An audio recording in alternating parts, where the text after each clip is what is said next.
Leaving Nazareth, he went and he settled in Capernaum, which was by the seaside. Archaeologists and painters saw the Nazareth in those times. You can see the port where the boats can anchor, and you see people dragging the nets in the morning. My question to you, what do you think is the purpose of Christ moving from Nazareth to Capernaum? He lived 30 years there, and you know, if you live 30 years, let's say in Plumstead, and you suddenly say that you're going to move to Somerset West, people will come, what's wrong? What is the reason? Are you educating children? Did you find a better house? Did you find a better job? You don't need to drive. 30 years is a long time to live in a certain place, small place, and then suddenly you made this decision to move. He grew up there, except few years of his infancy when he was in Egypt. But all the time he lived in Nazareth. And now suddenly he's moving. What is the reason of his move? What do you think? Yes?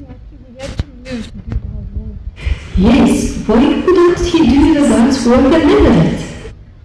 What's wrong with that? Everywhere is God's work. In Plumstead there's lots of work, and Somerset lots of work, and Cape Town lots of work, and other countries lots of work. What kept Jesus moving to other places? Yes? He couldn't stay there because when God moves you, he said he does his Father's will. So if he had to stay there, it wouldn't be his Father's will. Yeah, he has to do God's work, and today we will be finding out what is the reason behind Jesus in Capernaum in the first century. What is the why? What people live there? Is any difference between Capernaum and Nazareth? So let's look at this map. Can you find Nazareth on that map? Red, in red it's marked. And now find Capernaum. Can you see it? Yeah. So this is 42 kilometers or 10 hours of work, right? We do not drive. For us it's 15 minutes of drive as we drove from Somerset West to your church. 15 minutes drive. For them it is 10 hours of work. With donkey it would be longer. But Jesus obviously didn't have big suitcases. He didn't need to carry too much, but still maybe a little bag or something to take with, and he has to move. Nazareth is about 400 people. When he's moving to Capernaum, it's 1,500 people. Is there any difference? Yeah, 3.5 times. The land of Zebulun and land of Naphtali, the way by the sea beyond the Jordan, Galilee of Gentiles. People dwelling in the darkness have seen a great light, and for those dwelling in the region of shadow of death, on them as the light has dawned. And this is the Isaiah words quoted by Matthew. But when Isaiah is saying that, he's experienced Babylonians. And when Babylonians move from Babylon, this is the major international road comes from the top, from the north of Israel, going all the way down. And remember where they're going? They're going to Jerusalem. And when they enter the country, the first land they have to enter, it is the land of Naphtali. And imagine there's troops and troops of army. And when they enter the land, they wipe everything. All the villages, population is gone. And this is two lands, two tribal lands that have been hit first when they enter. This is the land of Naphtali, you see that, and the land of Zebulun. And they receive the darkness on a great measure. Because when they enter down, the troops distribute the powers, but they are the hardest hit received. That's why Isaiah says, you saw that shadow of death and you show the great darkness. But now, when they receive that darkness from Babylon, Isaiah says, you will receive opposite. When they receive, God will pay you back. The great light will come and shine the most your country, your area. Do you understand that? So when they receive that hit from Babylonians, Christ replied with a greater love and greater light to that particular areas. And Christ settled in Capernaum. This is the town of Jesus, the gates. I took picture for you. And Matthew says Jesus stepped into the boat, crossed over and came to Capernaum. And that is his own town. Would it be lovely if people would say Plumstead is a Jesus area?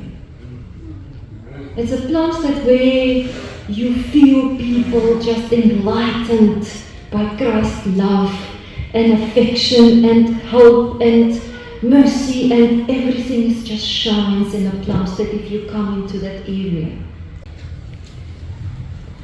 But when you enter Capernaum, on the left-hand side next to the parking lot, you see the statue of Christ from the Canadian sculptor, Homeless Jesus. And home of Christ only in heaven, and anywhere here on this earth will be without home. His home is in our hearts. His home is in our families. His home is where we're helping and we looking for being beneficial for others. If you look from the lakeside, looking at Capernaum, on the left-hand side, area that belongs to Franciscan Church, and they did a great excavation there, and on the left-hand side, Orthodox Church. So you can come to the port of the Capernaum and spend a lovely, quiet time. Modern road takes the same route in ancient time, exactly the same direction. It's a primary trade road. If you look from far, you might notice that the soil, this is the actually end of the dry season. That's why the grass is very yellow and everything dried out. But in the springtime, after the rainy season, everything is lush and green. Netherlands, if we go back, is built on the chalk basin. And chalk basin is a shallow stony ground, and there's no organic matter. When you plant, everything gets yellow because it's missing some magnesium and it's missing some other nutrients in the soil. But the Capernaum is the rich basalt volcanic soil. Long time ago it was volcanic activities, and it gave the dark, rich, soft and very fertile soil. If that volcanic mineral solidify, they become a hardest and most durable rock. And you can see that farming implements. And the craftsmen in Capernaum, they created the tools not only for agricultural local community, they also created tools for the shipping overseas. And they were very high quality and very durable. And they were very popular to be shipped and to be exported. You can see in front of you, this is the olive press. And you understand if you put the olives in that slot and crush them with that heavy stone, the oil will run down, and that would be the top quality olive oil. And a little bit at the back, this is for the grain. So you put the grain inside and you put that cover on top, and then you start grinding it. And then the grinded flour will run out of this opening.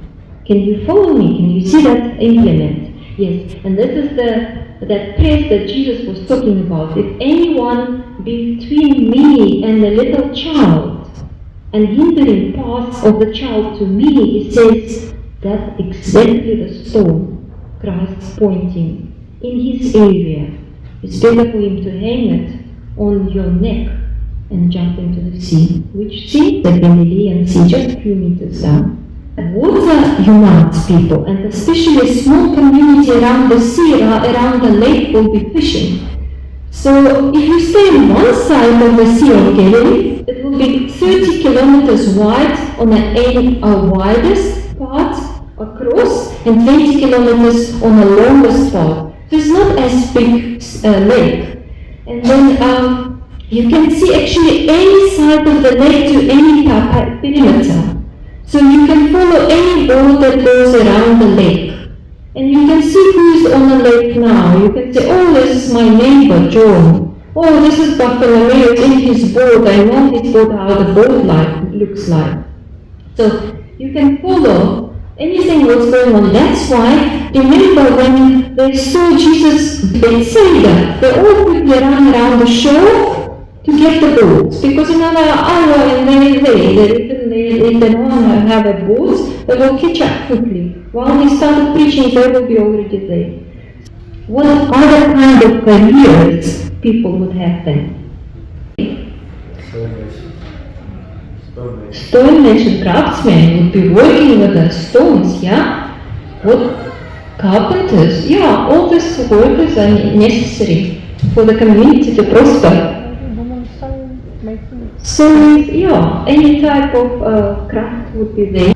And remember that Jesus had among his 12 disciples, 8 fishermen. Remember in chapter 21 of John, Peter said, I'm going fishing, and the 8 of his disciples jumped in, all 8 together. So out of 12, 8 are fishermen, and they're all from Galilee area. So fishing is an international trade there. So you export your fish, you get your best, you salt it, and you export to other areas. So it's a primary trade of this area. And let's look at the political map of this area. So try to find Sea of Galilee and Capernaum. Can you see it?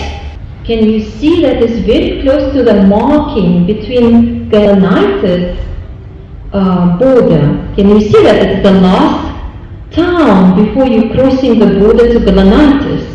And if the town is so close to the border of another political area, what do you think who would be there? Like, think hard. Soldiers, correct. Because it's a border. It's a border town. It's a soldiers there. Who else? Yes, my Tax collectors. Tax collectors. Do you remember? You crossing the border.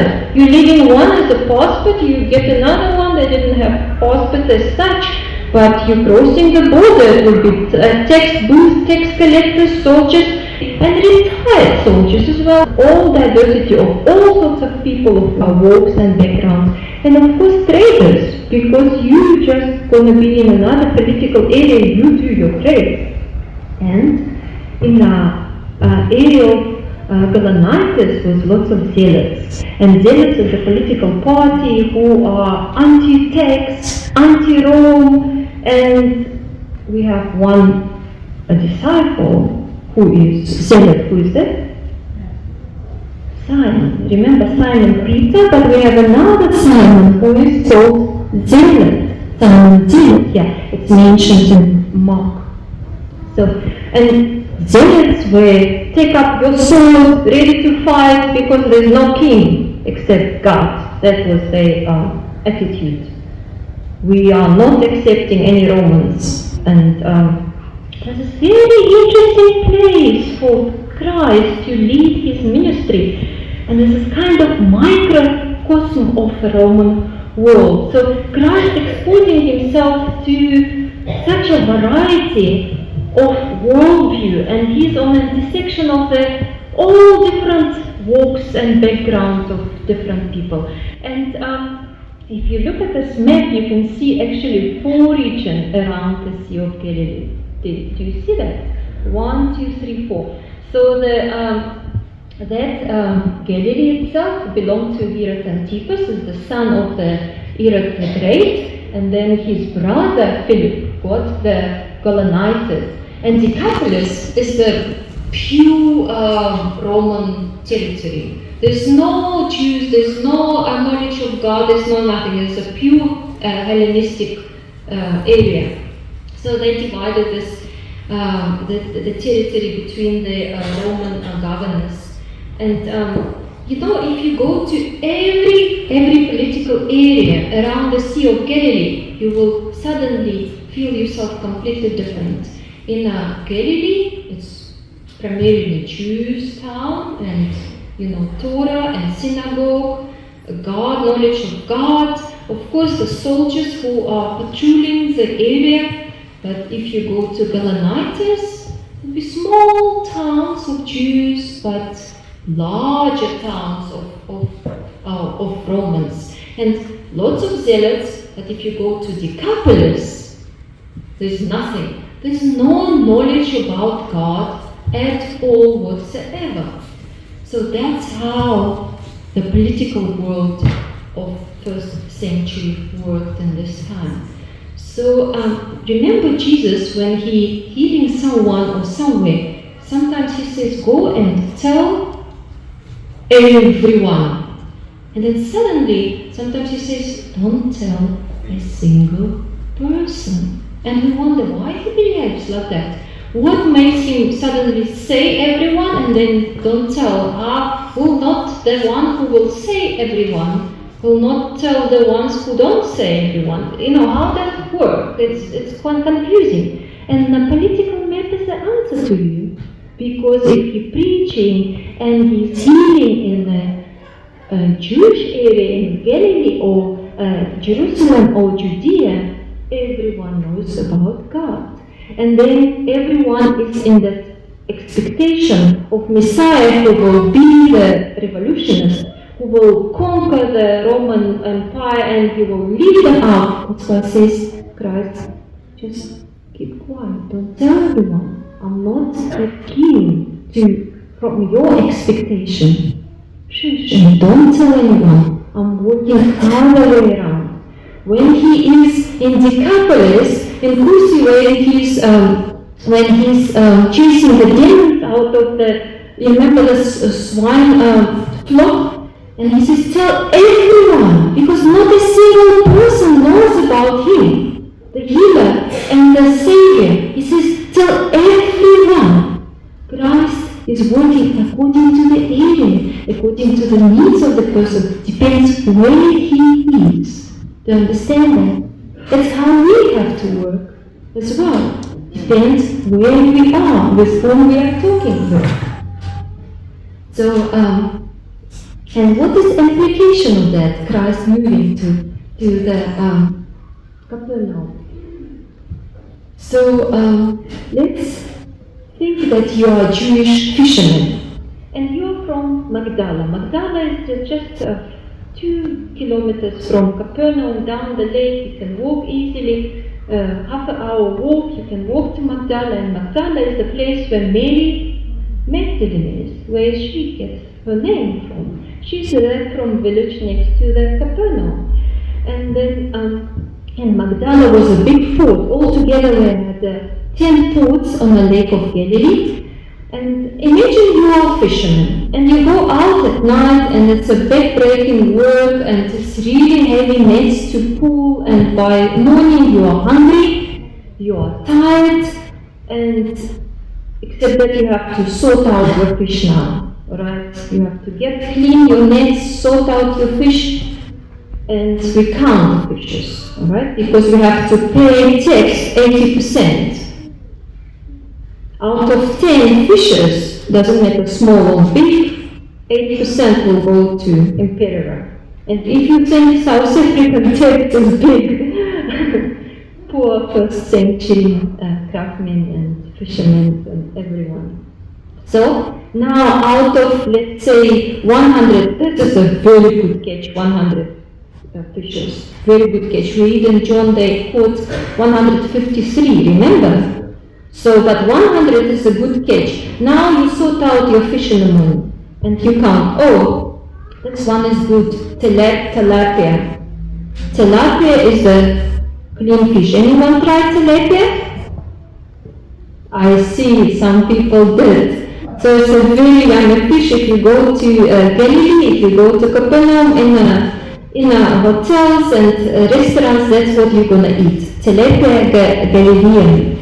And then you have another clean fish like carp, but you also have unclean fish. They're all swim together in the lake. So what about if your 40% of your catch is unclean fish like catfish and other creepy crawly and crabs? What do? No, you are just, you never been in a boat with sketching the whole night, and all what you got, 100 fishes, now 40% you say you just throw away. But you worked so hard. You're so tired, it's a 40% of your work. What do you do? Think. What do you do? Justin, what do you do? That's correct. That's what the answer, what pastor's answers. You sell it. But to who do you sell it to? Yes, you sell it to the brother, neighbor who doesn't care. He's happy. He's happy to eat that catfish. Because he has no kosher laws, no Torah restrictions, no nothing. He is happy. You sell it. And this is the implication. If you don't remember anything about that sermon, I want you now, imagine yourself sitting by the fire next to Jesus. I took this picture. I sat by the Sea of Galilee. All 8 of fishermen has to just come dragging the nets, and they're just around the corner, and Christ already prepared for them breakfast. You can imagine that sitting next to and waiting for Christ to tell you who he is.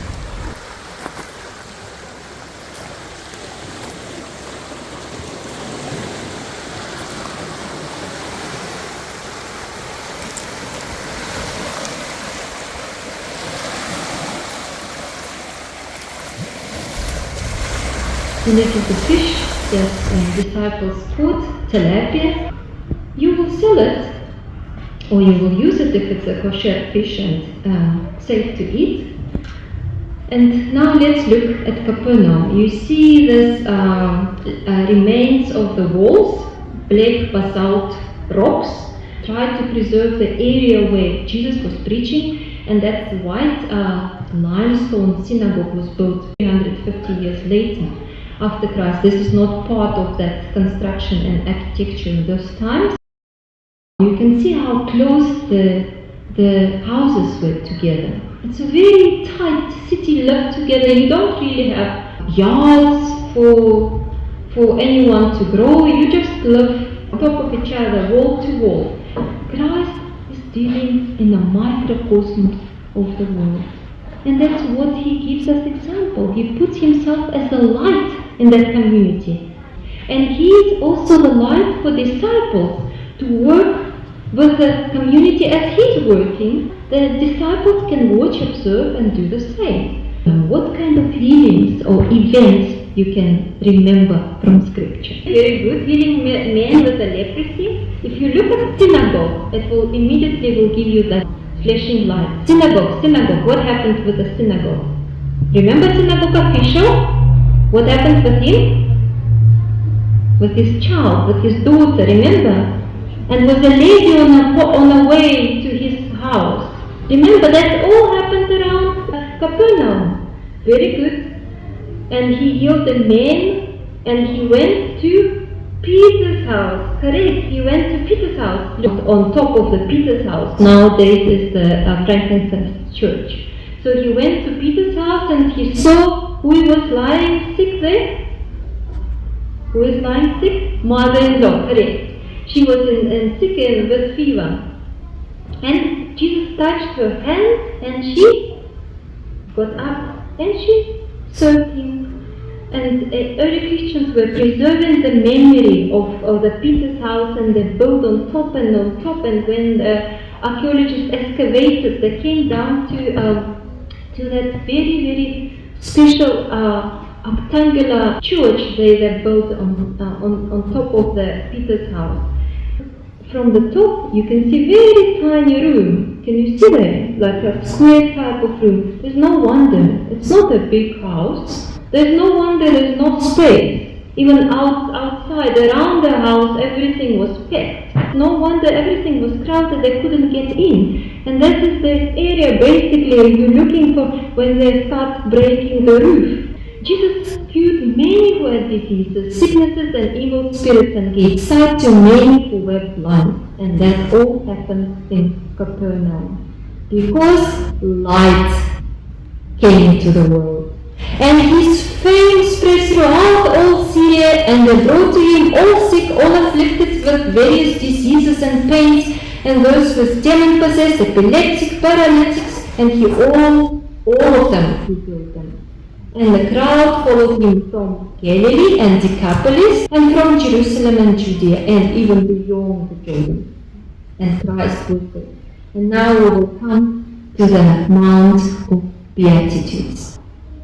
You can see these directions, Beatitudes. I won't stop you, and you can see the Sea of Galilee. You go a little bit down, and that hill that you see, that's where Jesus preached. Where Jesus asked people to sit down, and he was staying below, down the hill, because the elevation is quite big, and the sea of Galilee is 200 meters below the sea level. So the change of the air pressure goes so rapid, so that the air brings the voice of Christ very easily up. It works as a mic. So that's why everyone can hear him so well. He's down there, voice is brought with the wind from the lake, and everyone can hear him. So when he saw the crowd, he went up to the mountainside and he sat down. His disciples came to him, and he began to preach, saying, "Blessed are the poor in spirit, for theirs is the kingdom of heaven. Blessed are those who mourn, for they will be comforted. Blessed are the meek, for they will be inheriting the earth. Blessed are those who hunger and thirst for righteousness, for they will be filled. Blessed are the merciful, for they will be shown mercy.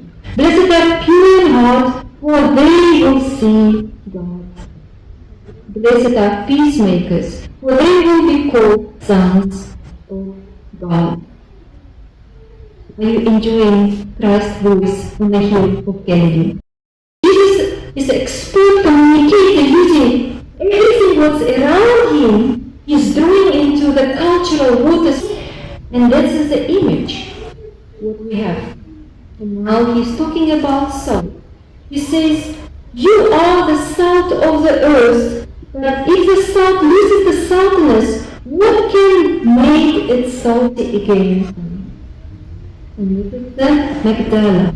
Magdala is a Mary Magdalene town just close by, and Magdala is famous for the pickling the fish. So if you want to export your pickle, the fish, you put it in the salt, and you can see this. The scientists, archaeologists excavated a large amount of territory in Magdala, and you can see this basin paved stone tanks. And this is the shop. Alright? You come to the market, and this is the shop. And in this paved basins with fish, with salt. You choose smaller from small size, from the sardines, you choose to the bigger fish, which one you want to buy, how rich you are, or you want to export. And this is the salt tanks where you keep your fish. And that boy, remember, in Bethsaida, who brought the loaves, 5 loaves, you might use that fish. So, everyone knows about salt in that area, and salt is expensive. If you stay on the shore of the Sea of Galilee, you can see other side. Do you see that red cliff there? And this is the place on the hill where was a beautiful town, Roman town state, and the name of the town is Susita. In Aramaic, for the Jews, in Aramaic, speaking in Aramaic, and for the Greek, it was Hippos. And what is Hippos? Who knows? Translation, we have hippodrome, we have hippopotamus. Hippos is the horse. Hippopotamus, river, horse. Hippodromus, place where horses run race. Hippos, horse, dromos, race. Race of the horses. So, hippos is the horse. For these people, the town looked like a horseshoe. And they had a mine there, and even the coin, the Roman coin, they had a horse as a stamp. So that town was a present for the emperor, Herod the Great. He just gives the gifts, oh, just take the town. But it's not just the territory. Town, towns, with the bars, with the theatre, with the main city, with the streets, with everything. That was the gift. It becomes beautiful. When you look at this town at night, when you sit in a dark Capernaum at night, there's no lights, no nothing. When you look at this town over the lake, even the street lights. And the town is white and big marble like a temple in Jerusalem, 1 week travel. And the town is stunning. They have festivals, all the pagans sing, and it glows in the sun when you look over. And everyone knows about that city. Because your town is dark, this one is light on a hill. And Jesus says, you are the light of the world. A city on a hill cannot be hidden. Nobody can hide Susita. Neither do people light a lamp and put it under that bowl. Instead, they put it on a stand, and it gives light to everyone to the house. This is a very influential town. You see, it was on a hill, like a shoe would, and it belonged to 10 decapolis, to 10 Roman cities. If you count all the dark, and they are influenced the whole territory because they are Roman, they are pagan, the Hellenistic town proclaiming all the emperor and gods. And you know, Christ says it's not them who is the light. It is you who is the light. Because I am the light. I am with you. Across the lake, you can see Capernaum. So they can actually look at each other across the lake. But Christ says, you are the light of the world. A riddle for you. You see these columns of the temple guard lying all straight. What do you think made them to lie so evenly to each other? And it lies now 1,500 years. Nobody touched them since then. Right, you are close to the answer. It is an earthquake. Earthquake ruined that town. There is no light with that town. Christ is the light. Everything what doesn't carry the light but just stays outward experience, then it will be destroyed. Who is the light? Who in the Bible? God is the light. He spoke the light into existence. God is the light, and I will not be afraid. His word is the light. Israel is the light, and Christ says, you are the light. As I place myself on a crossroads of different worldviews, different communication, different society, different people, different religion, I place myself purposely from Nazareth to Capernaum that everyone can be exposed and touch and throw sights on me, and light can be brought to people. I put disciples to do, and I'm teaching you to do that. Shouldn't be afraid. You have to be the salt of the earth. And you have to be the light of the earth for all type of people, as I do. And he taught disciples in a hard way, and even after his death they were still hesitant. They were afraid to leave Jerusalem. Don't you remember that? Yeah, they were quite afraid until the days of the seven. And God says to us, be ready. Get that saltiness. Get that light. One day you have to be spread out and distributed all over. But you have to have the saltiness, and you have to be the light. You can't help yourself as put eye to the source of light in the darkness, don't you? When there's no light and you see that sparkling blue shiny spot, your eyes are fixed there. And this is how you work. You are a reflection of God's light.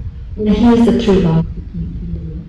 So Christ us. Whatever you would like them to do to you at the end of the Beatitude sermon. He says, do you say to others? He doesn't say so. He says, do to others. This is your life. Not saying, but doing to others what you want them to do to you. And this is the essence. And this is how we should treat each other. And my sermon, I want to end up with Isaiah. Arise, for your light has come, and the glory of the Lord rises upon you. Darkness will cover the earth, and the deep darkness the people. But the Lord will rise upon you, and His glory will appear over you. Amen.